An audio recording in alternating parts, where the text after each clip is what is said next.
안녕하세요. 토요미스테리 디바제시카입니다.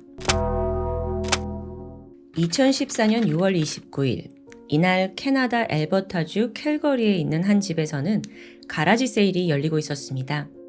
가라지 세일이 뭐냐면 집에서 안 쓰는 물건들 마당이랑 차고에 내다 놓고 이 동네 사람들한테 저렴하게 파는 개인의 중고마켓이라고 볼 수 있죠. 영화에서 종종 보셨을 것 같아요.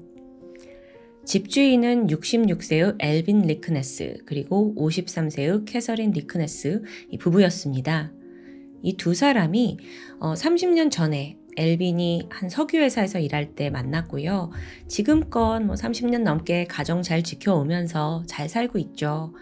손주까지 두고 안정된 노년의 라이프입니다. 그러다 최근에 은퇴를 결심했어요. 그래서 이 캘거리에 있는 집 팔고 한적한 시골로 가기로 했고요. 이사 앞두고 가라지 세일로 물건을 처분하고 있었던 겁니다. 네, 하루 이틀은 아니었고 며칠간 이어지다가 그날은 마침 마지막 가라지 세일 날이었습니다. 게다가 이날 특별한 손님까지 찾아옵니다. 딸 제니퍼가 2명의 손주들을 데리고 왔더라고요. 5살 네이선과 1살짜리 맥스였죠. 가라지 세일이 이제 물건도 다 팔리고 손님도 더 없게 되자 이제 부부가 정리하고 손자들 데리고 오랜만에 놀이터로 향했습니다. 아이들 놀아주면서 같이 그네 타고 즐거운 시간 보냈어요. 해가 저물고 집에 돌아와서는 저녁 식사를 주문했고요. 다 같이 영화를 감상하게 돼요. 이날 5살이었던 손주 네이선은요. 오랜만에 만난 할머니, 할아버지 시간을 보내면서 너무 좋았던 거예요. 그래서 엄마한테 엄마 우리 여기서 하룻밤 자고 가면 안 돼요? 조르기 시작합니다. 별 수 없이 엄마 제니퍼도 아유 그래 자고 가자 결정을 해요. 하지만 예기치 않은 문제가 생겼죠. 밤 10시 45분쯤 그 막내 1살 된 막내 맥스가 갑자기 열이 펄펄 끓기 시작한 겁니다. 이미 네이선 그러니까 첫째는 잠든 상황이어서 엄마가 일단은 이 막내 맥스만 챙겨서 집으로 가서 좀 약을 먹이기로 해요. 그리고 부모님 집에 네이선은 그냥 두고서 엄마 아빠 애들 좀 부탁해요 하고 내일 아침에 데리러 오겠다고 한 후 집을 떠나게 됩니다. 다음 날이었어요. 막내의 상태가 안정이 되면서 제니퍼는 이제 첫째 아들 네이선을 데려오기 위해 부모님 집으로 전화를 걸게 되는데 아무런 응답이 없는 거예요. 아침부터. 분명 집에 계실 텐데. 제니퍼는 결국 막내를 안고 직접 부모님 댁으로 찾아갑니다. 10시였어요. 집 앞에 도착한 제니퍼가 단번에 수상함을 감지합니다. 현관문이 열려있던 겁니다. 우리 부모님은 절대 문단속을 안 하고 주무실 분들이 아닌데. 조심스레 집 안으로 들어섰어요. 엄마, 아빠, 네이선! 불러보지만 너무 고요해요. 아니 다 같이 외출했다? 근데 문도 안 잠그고? 이게 말이 안 되는 거예요. 그런데 순간 집안을 둘러보던 제니퍼가 소름 끼치는 광경을 마주합니다. 벽과 계단에 남아있는 피 묻은 손자국이요. 뿐만 아니라 침대와 부엌의 곳곳에 작은 피 웅덩이가 고여있는 겁니다. 심장이 쿵 내려앉죠. 손을 벌벌 떨면서 남편에게 전화를 먼저 걸어요. 잠시 후 남편의 신고를 받은 경찰이 현장에 도착합니다. 일단 이 집 안에는 지금 아무도 없어요. 그래서 어떻게 된 일인지 모르겠지만 혹시라도 조부모가 손자 데리고 자발적으로 어딜 간 게 아니냐라는 가능성도 염두합니다. 근데 그럼 집에 있는 이 핏자국들은 다 어떻게 설명하죠? 엘빈과 캐서린이 손자를 납치할 이유는 절대 없잖아요. 혹시 강도? 이때 경찰은 마침 전날까지 이 집 마당에서 가라지 세일이 있었다는 점에 주목했어요. 혹시 그때 방문한 누군가가 이 집에 귀중품을 노리고 들어온 건 아닐까? 근데 여전히 이상합니다. 이 집에서 사라진 물건 없었고 누가 뒤진 흔적도 없어요. 엘빈과 캐서린 부부의 차량 2대, 차키, 핸드폰까지 고스란히 남겨져 있었고요. 그나마 한 가지 희망. 여전히 이들이 살아있을 수도 있다라는 가능성은 지금 있는 거죠. 한편 경찰은 이 현장에서 찾아낸 혈액의 양을 봤을 때 치사량은 아닌 것으로 판단했습니다. 또한 벽에 묻은 그 핏자국, 손자국도 네이선의 것으로 판명이 돼요. 즉 이 얘기는 그 네이선이 걸어서 계단 쪽으로 움직였다라는 것을 의미하고 있어요. 그래서 더 아직까지 살아있을 거다라고 추정한 거고요. 오후 5시가 되자 이 캘거리 전역에 앰버 경고가 발령됩니다. 북미 쪽에서는 어린아이가 유괴되었을 때 이 지역에 긴급 알림 메시지를 보냈는데 그걸 앰버 경고라고 해요. 그렇게 3사람의 실종 사건은 단번에 지역에 쫙 퍼지게 되죠. 한편 부모님도 사라지고 아들도 없어진 이 상황에서 제니퍼와 남편 로드는 너무 초조하고 불안합니다. 그래서 카메라 앞에 서서 제발 저희 가족 찾아주세요. 그리고 아들 네이선 지금 이거 보고 있니? 할머니 할아버지랑 같이 있지? 엄마 너무너무 보고 싶다. 호소를 했어요.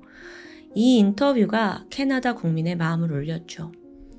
1,300명이 넘는 자원봉사자들이 나섰고요. 다들 막 캘거리로 모여서 같이 찾아주는 거예요. 또 뿐만 아니라 연방경찰, 국경수비대, 군부대까지 동원돼서 대대적인 수색 작업이 진행됩니다. 또 어떤 사람은요, 이거 혹시 3사람의 몸값을 노린 납치극 아니냐, 만약 그럴 경우 내가 그 돈을 조달하겠다라는 사람까지 나타납니다. 동시에 이 실종 현장인 집이 중요합니다. 그래서 조사를 해봤는데 이 안에서 가족의 게 아닌 타인의 족적, 지문 발견됐어요. 근데 이게 결정적인 증거라고 할 수가 없는 거예요. 왜냐면 사실 이 집을 팔려고 내놨거든요. 그러면서 최근 여러 사람들이 이 집 방문하면서 자국을 남겨둔 거죠.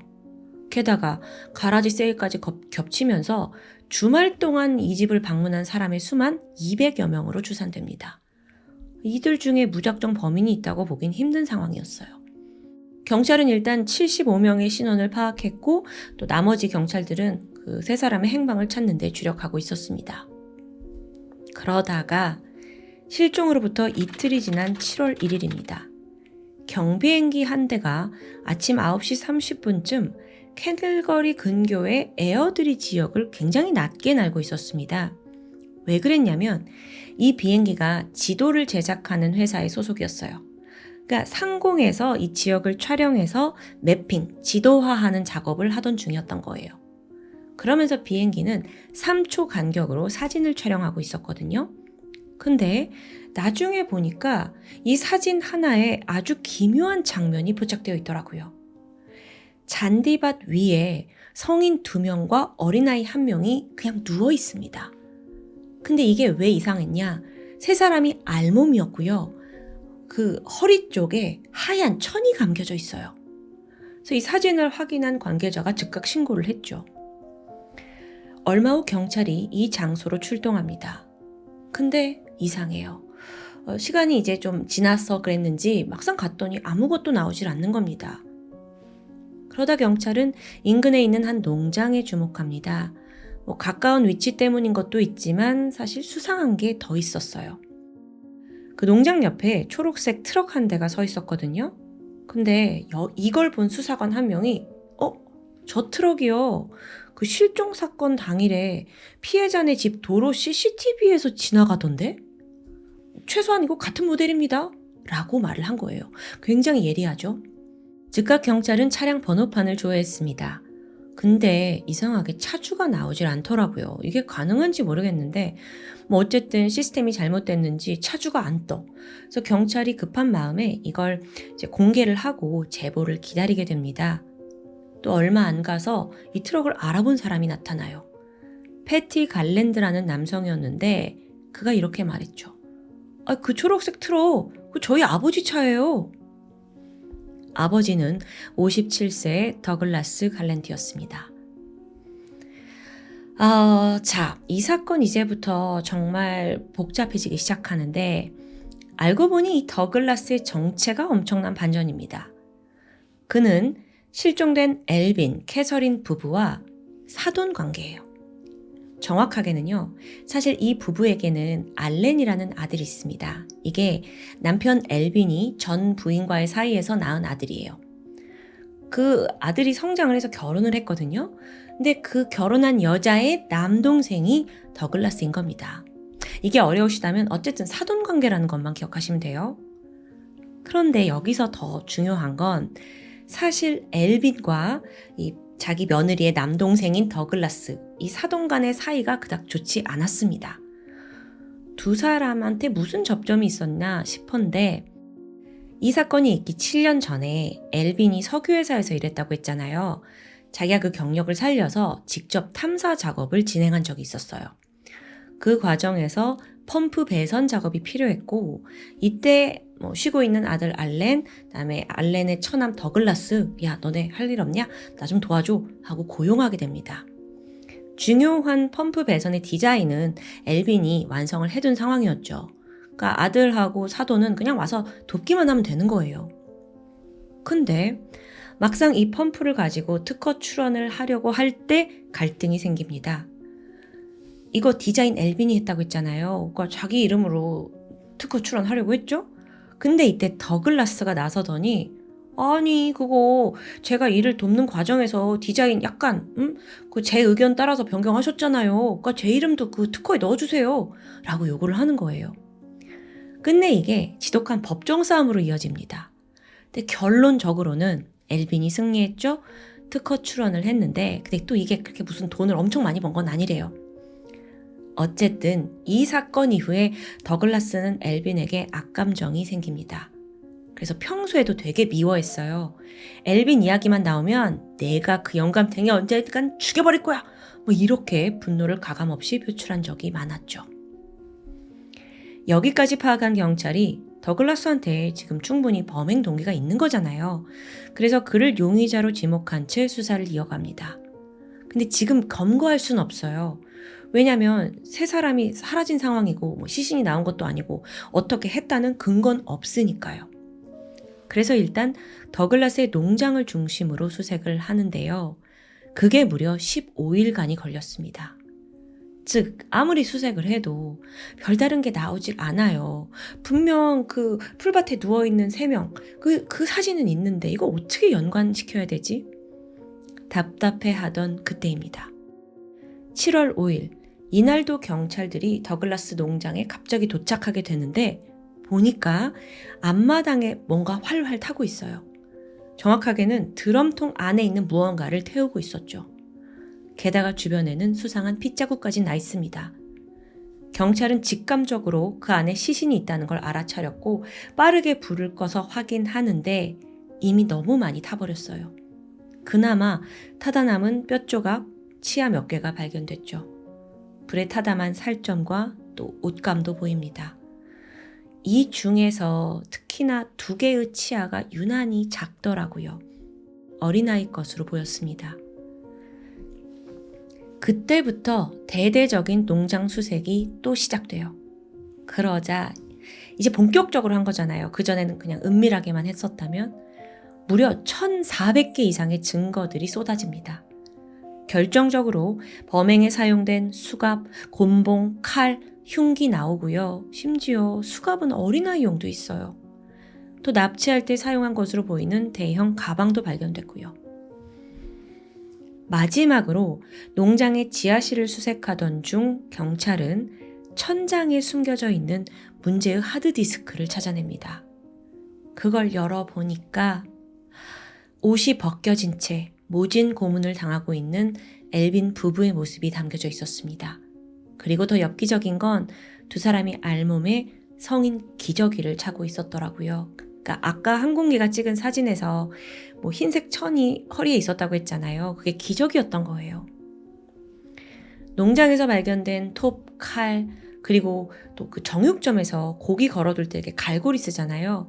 그 갈고리에서 실종된 부부의 DNA가 모두 검출됩니다. 경찰은 이걸 근거로 더글라스가 부부를 고문하고 살인했다고 판단했어요. 근데 너무 안타까운 게 이 고문 기구에서 네이선의 DNA도 함께 나오더라고요. 고작 5살밖에 되지 않은 어린아이를 함께 고문했다는 뜻이 되겠죠.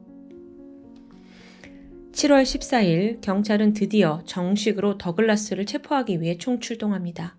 근데 이때 그가 이미 인근 숲속으로 도주하고 있었죠. 이 사건이 워낙 캐나다에서 컸다고 했잖아요. 그 당시 캐나다 경찰이요. 최첨단 항공 적외선 촬영 기법 이용해가지고 숲에 숨어있던 그를 찾아냅니다. 그렇게 엽기 살인마 더글라스가 검거되었죠. 이후에 드러난 사건의 전말은 정말 끔찍했어요. 우선 더글라스는요, 평소 엘빈네 부부 너무나 미워했잖아요. 근데 이 사람들이 은퇴하고 이 집 팔고 다른 곳으로 이사 간대 라는 소식을 들었습니다.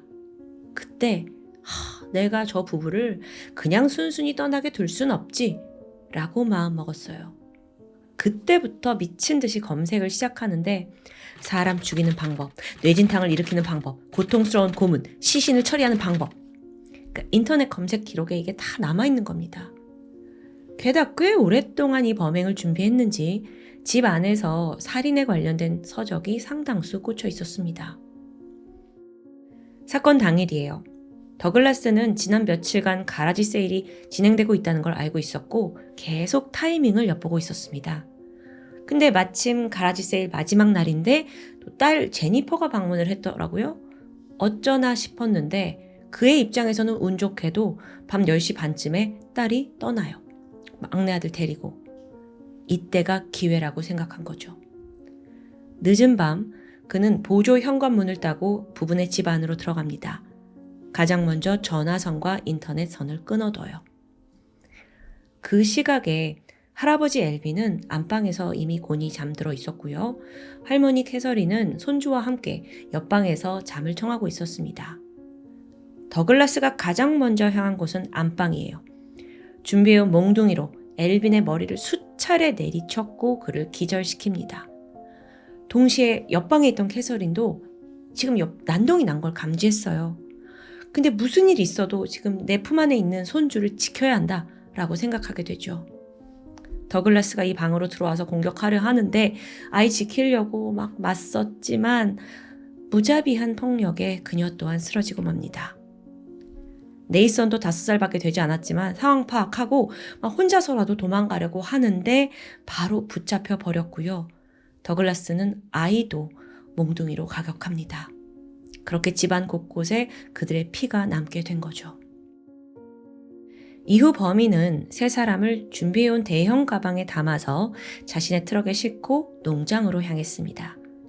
여기서 꼬박 이틀간 엘빈과 캐서린 그리고 네이선에게 고문을 했어요. 그리고 그들을 살해합니다. 한편 동시에 경찰의 수색이 빠르게 좁혀오고 있었잖아요. 그러니까 더글라스가 불안해졌는지 드럼통에다가 시신을 담고 불을 질렀던 거예요. 네, 여기서 잠깐 왜 그 중간에 풀밭에 시신을 눕혀놓은 건지 이게 좀 궁금하긴 한데요. 자신의 살인을 너무도 자랑스럽게 여긴 걸 수도 있고 고문까지 한 사람이니까 아니면 막 이제 밖에 나와서 시신을 처리하려던 찰나에 예상치 못하게 위에 있던 비행기 항공사진에 걸리면서 급하게 숨겼던 게 아닌가 싶습니다. 어쨌든 그렇게 범죄가 다 드러난 후 더글라스 재판이 이어졌죠. 그런데 변호인이 너무도 뻔뻔합니다. 지금 제가 말씀드린 증거, 흉기 너무 많이 나왔잖아요. 그런데도 불구하고 그 죽음을 연관시킬, 그러니까 더글라스가 죽였다는 결정적인 증거가 뭐냐는 거예요. 증거가 없대요. 그래서 물론 증거가 농장 곳곳에 있다는 건 알겠다. 그럼 이 농장에서 살인이 벌어진 거지 더글라스가 죽인 건 아니지 않냐라는 이론입니다. 이 변호인이 똑똑하다고 봐야 되는지 아니면 막무가내인지 검찰 또한 물러서지 않았습니다. 그리고 집중적으로 증거품들을 다시 검토한 끝에 피해자 집 안에서 발견된 한 개의 족적과 동일한 장화를 더글라스네 농장에서 찾아내요. 그러니까 더글라스가 이 집에 왔었다는 게 증명이 된 거죠. 심지어 DNA 검사를 해보니까 이 장화에 오직 더글라스 그리고 죽은 피해자들의 DNA만 검출됩니다. 우연의 일치? 이거 말하기에 지금 오바예요. 더글라스가 세 사람 납치하고 살해했다는 명백한 증거였습니다. 2017년 2월 재판부는 만장일치로 더글라스에게 유죄를 판결합니다. 바로 종신형이 선고되면서 그는 영원히 사회에서 추방됐죠. 그나마 가석방 신청도 75년이 지난 후에야 가능하다고 해요. 이 사건의 피해자가 3명이나 되잖아요. 그래서 각각 25년간의 형량을 적용받았다고 하죠. 그 결과 범인은요, 최소 129세까지 복역을 해야 겨우 가석방 신청이 가능하다는 건데 그가 다시 세상에 나올 기회는 없어 보입니다. 마지막으로 정말 열받는 포인트가 있어요. 재판 내내 더글라스가 그 어떠한 감정을 내비치지 않았다는 겁니다. 즉, 어떤 후회, 자책 없었어요. 노부부를 잔인하게 고문하고 살인한 것도 모자라서 아니 자기의 분노와는 아무 관련이 없는 그 5살 꼬마까지 무참하게 살해한 악마.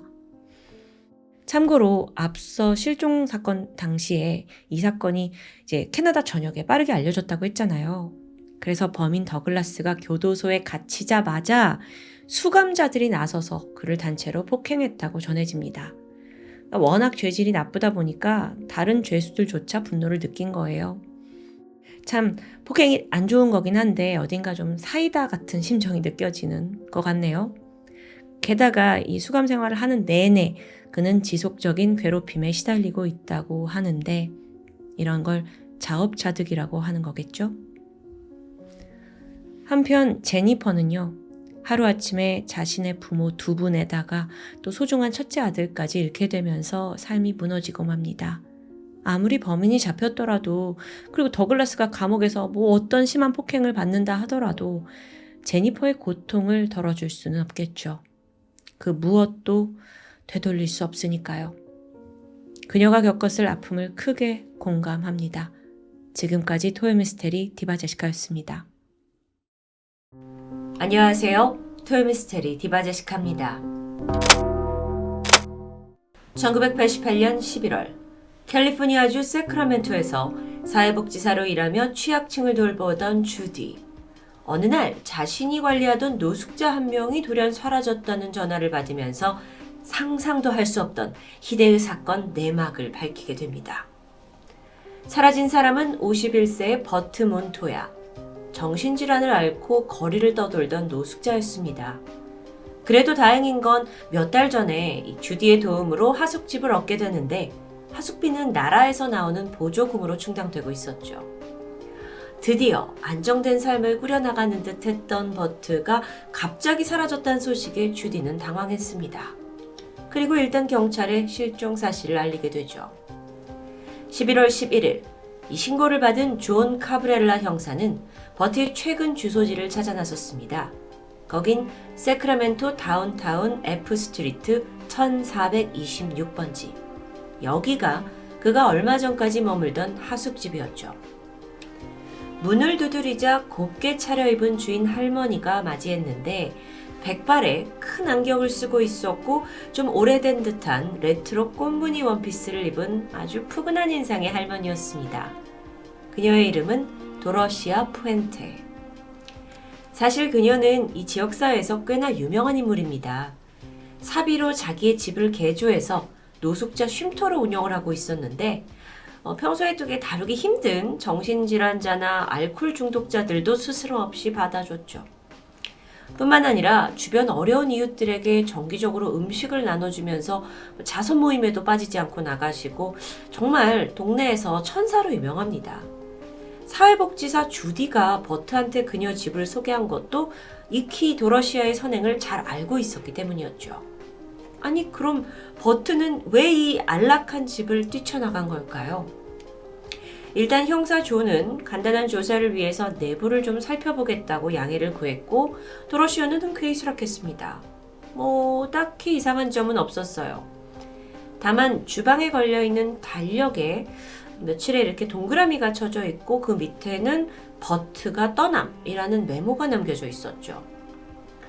할머니에 따르면 버트는 그냥 실종된 게 아니라 가족이 찾아와서 그를 데리고 갔다고 말합니다. 그러니까 그 달력에 그날을 기록해둔 듯해요. 버트가 실종이 아니라 자발적으로 여기를 나간 거면 경찰로서도 별다른 조치를 취할 수 없습니다. 그렇게 조사를 마무리하고 하숙집을 나가기 직전 형사는 마지막으로 집 뒷마당을 좀 살펴봐도 되겠냐고 요청합니다. 그런데 순간 할머니는 당황하는 듯 했어요. 그리고는 오늘은 일단 돌아가고 나중에 장비를 가지고 와서 파보는 게 어떠냐고 조언했죠. 하지만 형사는 주디에게 들은 게 있었습니다. 그는 물러서지 않았고 끝내 허락을 받아냅니다. 이후 경찰관 3명은 미리 준비한 삽을 가지고 마당 곳곳을 파헤치기 시작했습니다. 그러다 잠시 후 구석에서 천조각 같은 게 보였는데요. 수상하게 여긴 경찰은 그곳을 계속해서 파내려 갔고 약 1m 정도의 깊이 구덩이가 생겼을 때 삽 끝에 무언가 걸렸습니다. 더 흙을 파내자 형체가 드러난 것은 인간의 넓적다리 뼈였죠. 집주인이었던 도로시 할머니 역시 이 광경을 모두 지켜보고 있었습니다. 그러면서 충격에 빠진 듯 했어요. 경찰이 이 인간의 그 넓적다리 뼈 이게 왜 여기서 있는 거냐라고 좀 설명해달라고 묻자 할머니는 전혀 모르는 일이라고 말할 뿐입니다. 바로 다음 날인 12일 1426번지 집 마당에서는 대대적인 발굴 작업이 시작됐습니다. 전날 유해를 발굴했던 존 형사도 거기 있었죠. 사실 그때까지만 해도 할머니에게 아무런 혐의점이 없는 상태였는데요.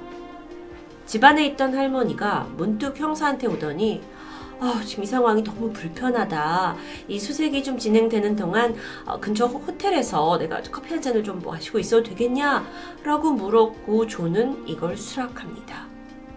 이게 좀 이해가 되지 않는데 지금 집마당 뒤에서 뭐가 나올지 모르는 상황에서 어떻게 할머니가 잠깐 나가게 하는 걸 괜찮다고 하냐? 근데 사실 혐의점이 없었고 또 나이가 굉장히 지긋하신 할머니였기 때문에 가능했던 일입니다. 이후 도로시아는 빨간색 코트를 걸치고 작은 핸드백을 들고는 집을 나섰습니다. 그리고 잠시 후 이 집 뒷마당에서는 또 다른 새로운 유해가 발굴됐죠. 그제서야 상황은 아주 긴박하게 흘러가기 시작합니다. 무려 2구의 시신이 발견된 상황에서 경찰은 서둘러 도로시아 할머니를 소환하려고 했지만 가보니 호텔에서 그녀를 발견할 수 없어요. 이미 도주했기 때문입니다. 그때부터 경찰은 긴급하게 미 전역에 지명 수배를 내리게 되죠.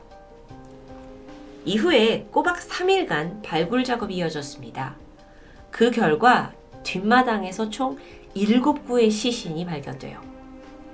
당시 수색을 총괄했던 존 형사는 우리가 이 작은 뒷마당에서 어디를 파내려 가든 간에 시신이 계속 나왔다 라면서 참혹했던 상황을 회상합니다. 그런데 이 시신들이 공통적인 점이 있었어요. 굉장히 웅크려 있는 자세로 식탁보나 비닐에 쌓인 채 발견됐다는 겁니다. 그리고 더 끔찍한 건 모두들 머리와 손발이 사라진 상태였죠. 머리와 손발이 사라졌다라는 건 그들의 신원을 감추려고 했던 행동일까요? 근데 그 중에는 앞서 실종 신고된 버트로 추정되는 시신도 발견됩니다. 도로시아 푸엔테, 1929년 캘리포니아에 태어나서 어린 나이에 부모님을 여의고 고아원을 전전하다가 살면서 물질적, 정서적으로 굉장히 힘든 삶을 보냈다고 전해져 있습니다. 그래서였을까요? 1948년 위조수표 발행 혐의로 처음 체포가 되었고요. 1950년에 들어서는 매춘부로 생계를 이어나가기 시작했죠. 그러다 나중엔 아예 자기가 포주가 돼서 본격적으로 성매매를 알선합니다. 그러다 1960년에는 결국에 매춘 혐의가 발각이 되면서 체포되었고요. 이때 90일의 실형을 살게 되죠. 출소를 한 후에도 삶은 나아질 기미가 보이지 않았습니다. 오히려 기록상으로 봤을 때 범죄 수법이 더 교묘하고 진화하는 듯했어요. 도로시아가 어떤 식으로 범행을 저질렀냐? 술집에서 남자들을 만납니다. 그리고 그들한테 접근을 해서 강력한 수면제를 먹이고 정신을 잃는 사이 금품을 갈취해가는 겁니다. 급기야 시간이 가면서 범죄가 더 치밀해지기도 해요. 이후에는 타겟을 독거노인층으로 잡습니다. 그리고 그들의 집을 방문하죠. 자신이 의료인인 척 도움을 좀 주겠다고 건강에 문제가 없으신지 하고 집안에 들어갑니다. 그리고 그들에게 수면제가 든 음료를 먹이고는 집에 있던 귀중품과 현금을 훔쳐서 달아나는 범죄를 계속해서 자행했던 겁니다. 그렇게 수십 년간 살던 도로시아는 결국 1982년 꼬리가 잡혀서 5년형을 받고 교도소에 수감되는데요. 머지않아 단 3년을 보내고 1985년 가석방으로 다시 사회에 복귀하죠. 그리고 이때부터는요, 전과 다르게 범죄가 더 대범해집니다. 여태까지는 자기가 직접 이 타겟들을 찾으러 다녔지만 이젠 아예 공간을 마련했습니다. 바로 이곳 F스트리트 1426번지. 여기를 무허가 요양시설로 운영하면서 세입자들을 받았던 겁니다. 그런데 이 세입자들이 주로 연락하는 가족도 없고 오갈 곳이 없는 노숙자들이에요. 다시 얘기하면 어느 날 갑자기 사라져도 아무도 찾지 않을 그런 사람들이란 얘기죠. 물론 가석방 신분으로 이런 하숙집을 운영하는 것은 불법이었습니다. 하지만 미국의 그 당시의 행정체계가 허술해서 그녀는 교묘히 법망을 빠져나갈 수 있었던 겁니다. 한편 이웃들의 눈에 도로시아는 그저 인자하고 천사 같은 할머니였습니다. 나이는 얼핏 봐서는 60대 후반에서 70대 정도의 노인이라고 생각했죠.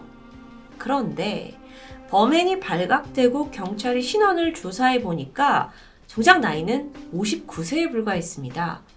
노인이라고 하기보다는 좀 중년에 가까운 나이죠. 그래서 왜 할머니처럼 보였나? 라고 봤더니 도로시아가 스스로를 할머니처럼, 나이 많은 할머니처럼 보이게 하려고 큰 공을 들였다라는 게 밝혀집니다. 얼굴을 가리는 큰 안경을 썼고요. 머리는 늘 백발로 염색을 했죠. 그리고 좀 구부정한 자세를 유지하고 또 옛날 사람들이 입을 것 같은 드레스까지 차려입은 모습. 이웃들은 영락없이 그녀를 그냥 60대 후반 이상의 할머니라고 생각했던 겁니다. 보통 그녀는 원래 나이보다 한 10살에서 15살 많게 자신을 소개했다고 해요. 그런데 왜 그랬냐? 철저하게 주변의 경계심을 무너뜨리기 위한 작업이었죠. 그렇다 보니까 그 누구도 이웃 중에 할머니가 이 집안에서 사람들 중에서 뒷마당에 묻고 있다라는 걸 상상한 사람은 없습니다. 수상하게 여긴 사람이 한 명도 없었어요. 경찰 조사 결과 집안에서는 강력한 마취 성분을 가진 약 수십 알이 발견되는데요. 마당에서 발견된 시신에서도 공통적으로 성분이 검출되었죠. 이로써 하숙을 하던 이 세입자들한테 약물을 먹여서 살해하고 시신을 뒷마당에 은폐한 정황이 성립됩니다. 그렇다면 왜요? 왜 죽였을까요? 살해 동기는 예상하셨겠지만 이 세입자들 모두 정부에서 주는 연금을 수령하고 있습니다. 하지만 대부분 알코올 중독에 정신지체를 앓고 있어서 보호자격인 도로시아가 대신 수령을 해주고 있던 상황이었죠. 그러니까 설사 이들이 사망했다 하더라도 정부가 사망한 사실만 모르면 그녀는 매달 보조금을 받을 수 있었던 겁니다. 살해 동기는 돈이었습니다. 그런데 일각에서는 그녀가 사회적 명성을 얻기 위해서 노숙자들을 걷어주고 또 살해하고 또 걷어주고 살해하는 방식을 유지했을 거란 의견도 있었죠. 자, 그런데 지금 도로시아는 도망간 상태입니다. 검거를 해야 할 텐데요. 마당에서 시신이 발견되고 지명수배가 내려졌고 5일 만에 도로시아는 LA 인근 한 술집에서 목격됩니다. 마침 그녀를 알아본 한 손님이 신고를 하면서 경찰이 왔고 머지않아 검거에 성공했던 겁니다. 그런데 이게 끝이 아니에요. 본격적인 조사가 시작되면서 도로시아 할머니가 저지른 또 다른 사건이 파헤쳐지기 시작합니다. 언론에서 막 이 할머니에 대해서 떠들고 있던 그때 한 남성이 자신의 어머니를 그 도로시아가 죽인 것 같다라는 증언을 한 겁니다. 무슨 일이냐면 여기 사진 속의 인물은 루스 먼로. 일찍이 남편을 보내고 5남매를 길러온 어머니입니다. 그녀는 우연히 도로시아를 알게 됐고 두 사람이 꽤 가까운 친구가 되었어요. 그러던 중 이 도로시아가 내가 작은 식당을 좀 차릴 거다라는 계획을 듣고는 루스는 가지고 있던 돈 상당 금액을 그 식당에 투자해주게 되죠. 그러던 1982년에 루스가 말기암 판정을 받습니다. 그리고 이 절망적인 상황 속에서 친구 도로시아가 발벗고 나서서 내가 간병인이 되어주겠다고 나랑 같이 살자고 제안합니다. 그 후의 상황은 예상이 가능하시죠. 루스는 도로시아의 집에 들어간 지 불과 2주 만에 숨을 거뒀습니다. 물론 말기암이었어요. 하지만 그렇다 해도 이렇게 갑작스러운 죽음은 이해가 안 되죠. 루스의 아들 빌은 어머니가 사망하기 며칠 전에 이 집을 방문했는데 평소 술을 입에도 되지 않는 어머니인데 막 술잔을 들고 있는 장면을 봤다고 말합니다. 그래서 이게 어떻게 된 거냐라고 도로시한테 물었는데 너네 엄마의 그 좀 기분을 좋게 하기 위해서 신경 안정제가 든 음료수다라는 대답을 듣게 되죠. 어딘가 이상했지만 그때는 그냥 넘어갔습니다. 하지만 어머니가 사망한 후에 도로시아는 루스가 죽기 전에 모든 재산을 나한테 넘겼다 라면서 자식들에게 그 흔한 반지 유품조차 넘겨주지 않게 됩니다. 자식들은 내내 어딘가 수상했어요. 하지만 문제는 증거가 없는 거죠. 게다가 이제야 밝혀졌지만 이게 시간이 꽤 지난 사건이라 또 다른 증거를 찾기는 어려울 것 같습니다. 그런데 더러시아의 지금까지의 행적을 보면 루스 먼로의 죽음에 충분히 관여했을 가능성이 높아 보이죠. 그런데 살인의 의혹은 이것만이 아닙니다. 루스가 죽고 4년 뒤인 1986년 세크라멘토 인근 강가에서 이번엔 신혼미상의 남자 시신이 발견됩니다. 그런데 이 시신의 형태를 보니까 2년 후에 이제 도로시아의 뒷마당에서 발견된 시신 있잖아요. 이 시신들이 훼손된 상태와 너무도 유사한 겁니다. 어라? 그럼 그 2년 전 사건도 혹시 도로시아가? 라는 의심 속에서 수사를 하던 중 결국 그 신혼 미상 남자가 누군지 밝혀져요. 그건 바로 도로시아의 약혼자 에버슨이었습니다. 1980년대 초반에 도로시아가 감옥에 있었을 때 두 사람은 펜팔로 가까워지게 됩니다. 그리고 그녀가 가석방으로 풀려났죠. 이후 2집 1426번지에서 두 사람이 동거를 시작하게 돼요. 그리고 한 달 후 에버슨은 돌연 실종됩니다. 당시 그 누구도 의심을 하지 않았는데 그 이유 또한 도로시아가 그 에버슨의 가족들한테 잘 지내고 있다라는 안부 편지를 계속 보냈기 때문입니다. 경찰은 그녀가 에버슨과 살기 시작한 지 2, 3주 만에 살해한 것으로 판단하고 있습니다. 정말 냉혈한이죠. 자신이 원하는 것만 얻으면 남자든 친구든 차갑게 져버리는 악녀라는 단어 외에 생각나지가 않는데요. 한편으로 최근 이슈가 된 가평 계곡 사건의 이은혜가 오버랩되기도 합니다. 어쨌든 도로시아는 마당에서 나온 7구의 유해 그리고 그녀를 둘러싼 이 루스 먼로, 에버슨 이 2건의 사망을 포함해서 총 9건 살해 혐의로 기소됩니다. 자, 그런데 도로시아의 주장은 완전히 달라요. 죽은 사람들은 원래 몸이 아팠다. 그리고 그들이 집에서 자연사하게 됐는데 나는 그냥 가족도 없고 안타까우니까 그걸 내 집 뒷마당에 묻어준 것 뿐이다 라고 설명합니다. 내가 잘못한 점이 있다면 그들이 죽은 후에도 그걸 정부한테 알리지 않고 돈을 계속 받아온 바로 그거 하나밖에 없는 거다. 나는 살인범이 아니다라고 말하는 겁니다. 사실 그녀 나름대로 이 스토리는 성립됩니다. 도로시아가 가석방 상태였기 때문에 법적으로는 이 요양시설을 운영할 수 없어요. 그래서 세입자들이 사망을 해도 이걸 경찰에 제대로 말할 수 없었다라고 설명하는데요. 재판을 좀 더 들여다보면 시신이 7구나 발견이 됐지만 이들을 도로시아가 직접적으로 죽였다라는 결정적인 증거가 없는 상황이었습니다. 그래서 재판은 길게 이어졌죠. 미국에서 굉장히 논란이 된 사건이고 그 누구도 결과를 예측할 수 없었습니다. 그러던 1993년 8월 도로시아는 마침내 살인에 대한 1급 유죄 판결을 받게 됩니다. 근데 이때 그 기소가 됐던 9건 전체는 아니었고요. 그나마 정황적으로 확실한 3건의 살인사건만 혐의가 인정되었고요. 결국 그녀는 가석방이 허용되지 않는 종신형을 받고 또다시 교도소 생활을 시작하게 되죠. 참고로 이 전말의 시작이었던 세입자 버트 몬토야 그리고 친구 루스, 약혼자 에버슨 이 3사람에 대한 혐의는 인정되지 않았습니다. 이후 감옥에서 평생을 보내던 도로시아는 진짜 할머니가 되었고요. 수감된 지 18년 만인 2011년 3월 27일 82세의 나이로 숨을 거뒀습니다. 그런데 여러분, 이 사건엔 아직 풀리지 않는 미스테리한 지점이 남아 있습니다. 도러시아는 사실 체구도 작고 진짜 할머니는 아니었지만 당시에 60세에 가까운 나이였죠. 그런데 어떻게 그 많은 세입자의 시신들을 혼자서 옮기고 처리할 수 있었던 걸까요? 사실 이 시신 중에는 90kg가 넘는 사람도 있었습니다. 그래서 수사관들은 당시에 이 살아남아 있는 세입자들 중에 공범이 있지 않겠냐라고 의심했지만 결코 진실은 밝혀지지 않았죠. 정말 이상합니다. 할머니가 어떻게 그걸 다 옮기고 하죠? 아무것도 남지 않은 사람의 마지막, 보조금까지 쏙쏙 뽑아 먹으려고 친절하고 인자한 할머니 가면을 썼던 도로시아. 약혼자와 친구의 목숨까지 빼앗은 희대의 쌍년이라고 불러야 할까요? 이 악랄한 범행에서 문득 가평계곡 살인사건의 이은혜와의 공통점을 생각해 보았습니다.